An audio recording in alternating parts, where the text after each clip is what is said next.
Baik, Assalamualaikum warahmatullahi wabarakatuh. Selamat pagi dan salam sejahtera untuk kita semua. Di sini kami dari kelompok 7 mata kuliah Etnobotani. Kami yang dibimbing oleh dosen Ibu Ganda Hijrah Selaras. Kami kelompok 7 yang beranggotakan Alvis Aldora Irwanto, Mutia Salsabila Warman, dan Umi Kalsum Harahap ingin mempresentasikan mengenai hasil diskusi kami yang berjudul tumbuhan yang digunakan untuk bahan kosmetik dan insektisida. Adapun poin pembahasan kami, yang pertama adalah tumbuhan sebagai bahan perwarna, yang kedua tumbuhan insektisida, dan yang terakhir atau yang ketiga itu sebagai kosmetik. Adapun materi pertama dari kelompok kami akan disampaikan oleh Alvis Aldora Irwanto. Kepada Saudara Alvis, dipersilahkan. Terima kasih Salsa. Baiklah, saya akan menjelaskan tentang tumbuhan bahan pewarna. Tumbuhan bahan pewarna ini adalah pewarna yang diperoleh dari sumber alami yang dapat diperbarui seperti mineral, tanaman, hewan, dan mikroorganisme. Pewarna alami terdiri dari dua jenis, yaitu pewarna substansif dan pewarna objektif. Pewarna substansif adalah pewarna yang memiliki sifat tahan luntur yang baik dan tidak memerlukan bahan kimia tambahan untuk menempelkannya pada bahan. Yang, yang selanjutnya adalah pewarna adjektif, adalah pewarna yang memiliki sifat tahan luntur yang buruk dan membutuhkan mordan atau bahan kimia tambahan untuk meningkatkan fiksasi pewarna pada substrat. Nah, pewarna alami diidentifikasi berdasarkan pertama struktur, warna, dan aplikasi. Lalu ada juga metode ekstraksi dari pencelupan ini adalah metode konvensional dan metode modern.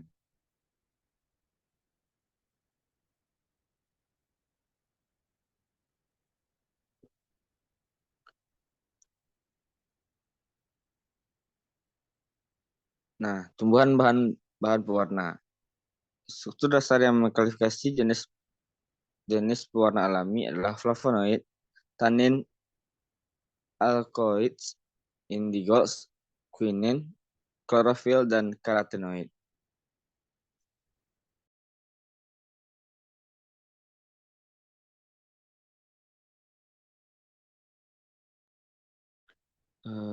Tumbuhan insektisida. Pengetahuan empiris tentang tanaman yang berguna untuk memerangi hama serangga juga telah terakumulasi selama ribuan tahun sebagai di berbagai budaya dalam belahan dunia.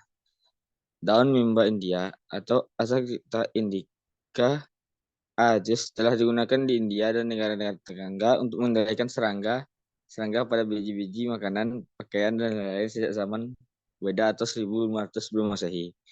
Nah, biji kering dari apel puding atau Annona squamata telah digunakan sebagai insektisida di India dan banyak negara tropis sejak zaman kuno kali. Nah, selanjutnya saya kembalikan kepada moderator. Baik, terima kasih kepada Alvis atas penjelasan materinya. Materi selanjutnya akan disampaikan dan dijelaskan oleh Saudari Umi Kalsum Harahap. Kepada Saudari Umi, dipersilahkan. Baik, terima kasih Salsa. Untuk selanjutnya itu tentang tumbuhan insektisida. Lanjutan dari yang dibaca Altis tadi. Yang pertama itu ada kepala bunga atau Pyrrherium dalam tumbuhan Silicetenum cinerafolium. Telah digunakan sebagai insektisida sejak abad ke-19 atau bahkan lebih awal lagi di Iran dan Yugoslavia. Yang kedua yaitu serangga rentan diserang oleh sekitar 80 bakteri dan bakteri telah diadopsi untuk pengendalian serangga. Yang ketiga yaitu adanya endotoksin kristal yang terbuat dari Bacillus thuringiensis sebagai produk fermentasi semakin banyak digunakan sebagai insektisida yang efektif terhadap beberapa larva Lepidopterus.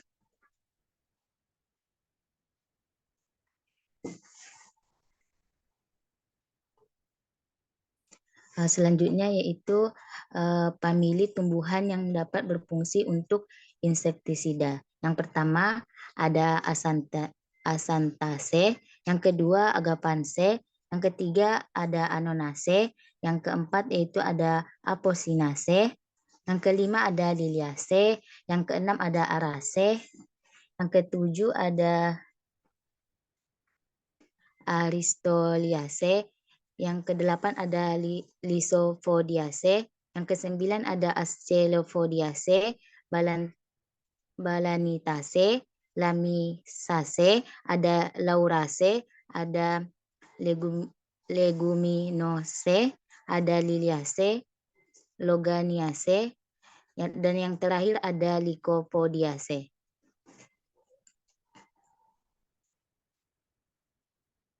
Sekian materi yang dapat saya sampaikan. Saya kembalikan kepada moderator. Baik, terima kasih kepada Umi Kulsumarab atas penyampaian materinya.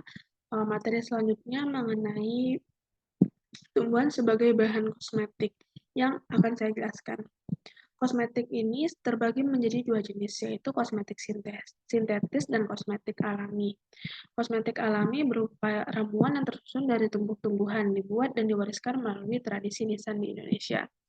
Adapun perbandingan dari kosmetik sintetis dan kosmetik alami ini tentu saja ada kosmetik sintetis ini cenderung memiliki atau mengandung bahan semikal di dalamnya atau bahan kimia, sehingga kosmetik sintetis ini memiliki efek samping yang tidak bagus jika dibandingkan dengan kosmetik alami.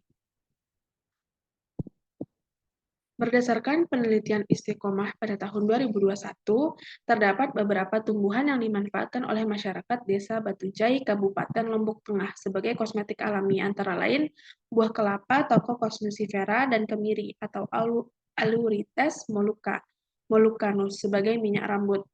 Lalu ada jahe atau Zygimer officinale dan kunyit atau Curcuma longa sebagai lulur. Ada batang padi atau Oryza sativa sebagai sampo. Ada daun turi atau Sesbania grandiflora sebagai masker wajah. Itu materi yang dapat saya sampaikan. Di sini kami mengutip 3 sumber sebagai kepustakaan dalam hasil diskusi kami. Yang pertama dari jurnal Sosial dan Sains yang berjudul Studi Etnobotani Bahan Kosmetik Asli Masyarakat Desa Tanjung Luar Kabupaten Lombok Timur Indonesia yang diteliti oleh Marwa Hasina dan Sunarwidi pada tahun 2022. Lalu ada juga buku yang berjudul Plant-Based Natural Products, Derivatives and Application yang ditulis oleh Sahid Ul Islam pada tahun 2017 yang diterbitkan di USA pada penerbit John Wiley dan Sons. Lalu ada buku yang berjudul Insecticides of Natural Origin yang diterbitkan oleh Sukdev dan Oppenderkoul pada tahun 1997 di Netherlands atau Belanda pada penerbit Harwood Academic Publisher. Baik, hanya itu materi yang dapat kami sampaikan pada kesempatan kali ini. Kurang lebihnya kami mohon maaf dan terima kasih atas perhatiannya. Assalamualaikum warahmatullahi wabarakatuh.